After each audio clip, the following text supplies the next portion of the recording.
Absolutely.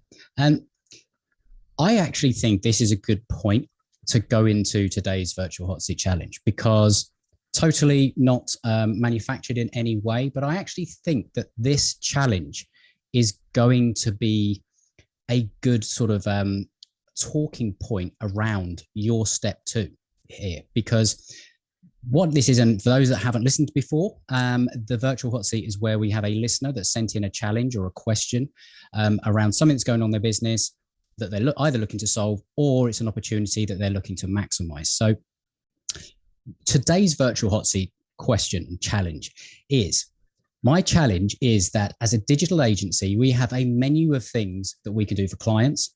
And this means that everything that we do is customized to each client. And this makes both the sales cycle and the delivery of services longer and unpredictable. And it also means that we're often price compared against other agencies, we're resource heavy, and our margins are tight, which means it's a real challenge to scale. So how do you create a repeatable and scalable service that clients want to buy, pay a premium for, and gets them results? So, I mean, to be honest, some of that I think we've already covered in the conversation. But thinking about things from sort of point two that you make, like, first of all, what comes to mind when you hear a challenge like that? This is the typical challenge of every professional service. Every agency has this problem. First thing is to really dial in your target audience. So who are you here to serve? We have 10 questions that we ask, and it starts with demographic, right? Like really their age and gender, etc. And then we go more specific. What keeps them awake at night? What do they want to move forward? What do they want to avoid? What do they hate? What do they love? And then you really understand one avatar. You have one avatar in front of you, and every email that you write to this person. Like, I see the person. Our avatar is 39, is male. I see this person.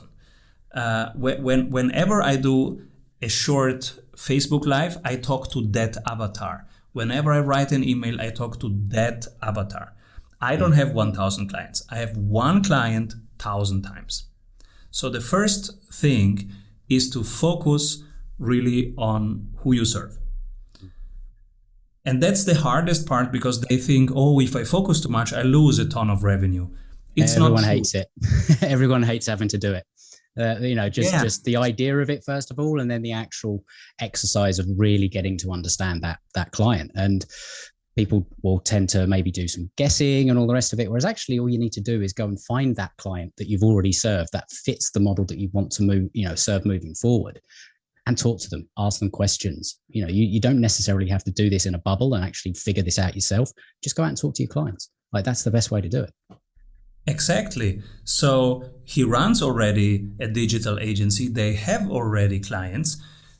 It's just the exercise of pick your favorite. And right now it's more of a gut feeling why they are your favorite. But when you do this exercise, you will find out the criteria that makes them your favorite client. And some of them are intangibles, but try to find them out. It's the way they approach the project. So find these things out and write them down. Now you have done step one. Step two is to package the offer. Imagine it's in a shop and it's a product. And so how does it look like? What's the package? What does it say up here? And if you take it in your hands, what's the weight of it? So try to make the intangible offer a tangible offer. That's why we say we double your revenue in 90 days. Because something very intangible, like we understand where your team is and aligned operation, sales, and marketing, that's very intangible. But if you say 90 days, double revenue, that becomes tangible. So that's the power of an offer, isn't it? And you don't get to that, first of all, until you've done that first step, which is understand your ideal client. But second of all, you need to be able to understand that client, but in the context of what problem are they trying to solve and what result do they want without that problem? Because that's when you can craft that offer. That's when you can say double your revenue in 90 days guaranteed. Now, that might not be what this person's end client wants. It could be something different, but it's always an outcome focused promise that makes up your offer. It's not a service. You're not selling a service. You're selling the transformation. You're selling that journey from point A to point B, or you're selling the understanding that where you are now compared with where you want to be, there's a gap, and you fill that gap, and that's what you do. How do you communicate that? Exactly. And so time is important. For example, 90 days, 75 days, 48 days, 21 days. I have just embarked in a mental toughness challenge, and mental toughness is something really intangible, but they have done a great job of packaging it. They said 75 days, and then your mental toughness is on top. 75. And this 75 has made it easy for me just to click and say, okay, let's go. Mm-hmm. And I started. There's a start point and there's an end point. And it's kind of like, right, okay. It's almost like you're giving someone an out afterwards as well, in a weird way. Yes. It's like, I don't necessarily want to be tied in, certainly if you're, thinking back to maybe my sort of 20s and all the rest of it, male, fear of commitment, all the rest of it, right? I'm now married, so I got over it. But it's kind of like, people don't necessarily want to be tied in. And that's what we were sort of talking about earlier. A lot of people will go straight for their big service, their retainer services, or whatever you may well call it. And it's kind of like, well, I'm tied in here. So how can you put a time limit on it and actually say to someone, look, we get you this result in this amount of time. And then you can kind of decide what you want to do after that. But we will solve this one problem for you. And I think there is also as an additional part of it. So one part is you make the intangible tangible and you give this freedom. Okay, it's over after that period. The second part is you immediately install trust in me, because if you know exactly the days that it takes to get to that results, that means you have done it 100 times.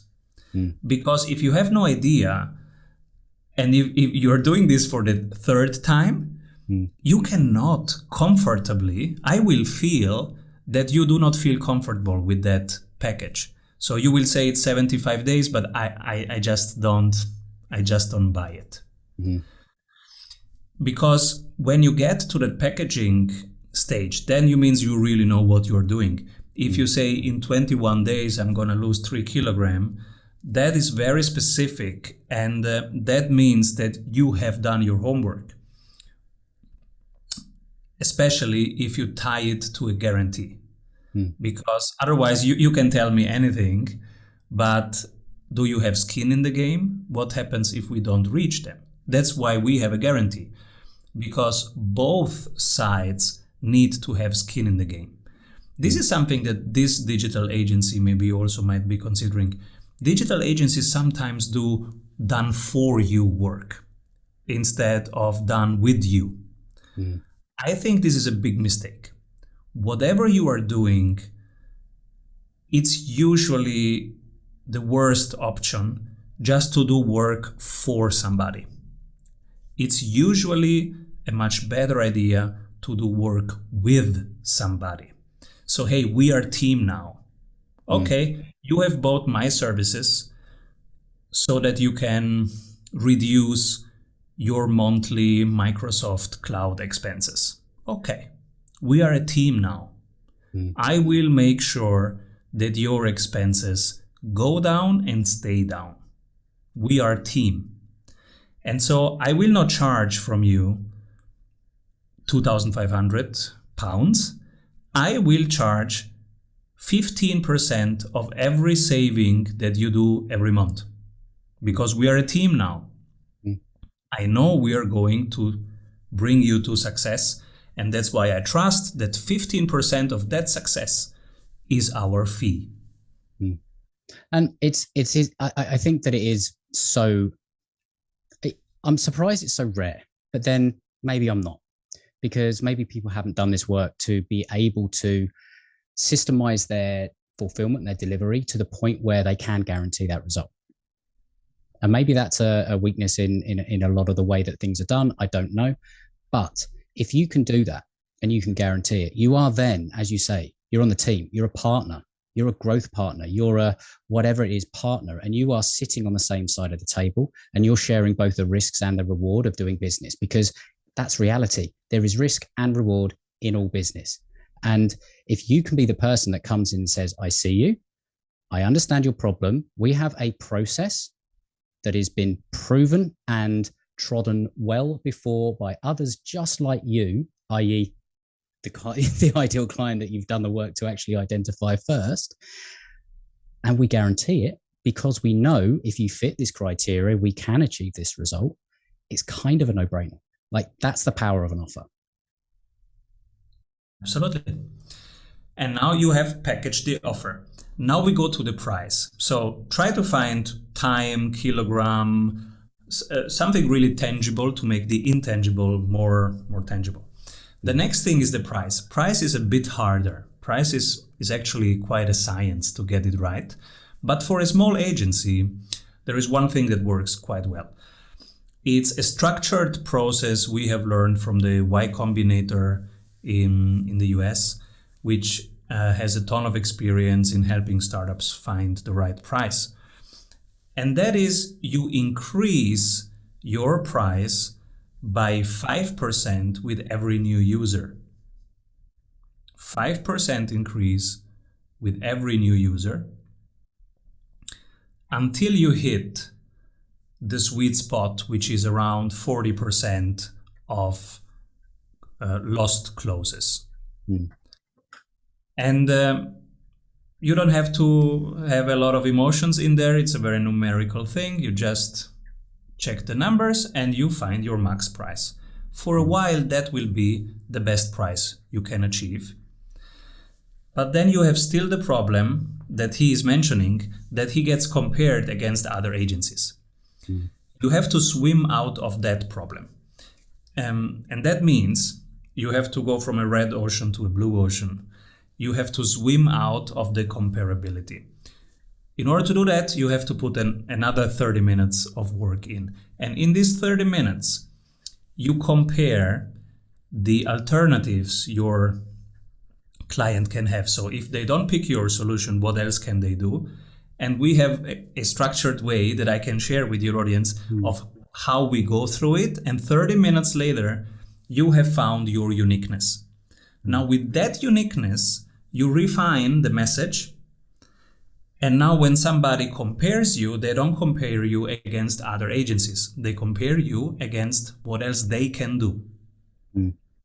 Because you have found your uniqueness. And that is like, that whole piece is so important, because it's very difficult to tell the difference from somebody on the outside of the industry. It doesn't matter whether you're a digital agency, it doesn't matter whether you're an advisor of, financial advisor, it doesn't matter, whatever it is you do. They don't understand the blood, sweat and tears that's gone into qualify to get the qualifications, the experience and all the rest of it. You're just one of a number of people that say they can do what you can do. Yeah. That's why coming up with this value proposition, unique selling proposition, whatever term people want to attribute to it, it's vital. And it's the piece that I don't think a lot of people spend enough time on, because it's this piece alone that can double your revenue.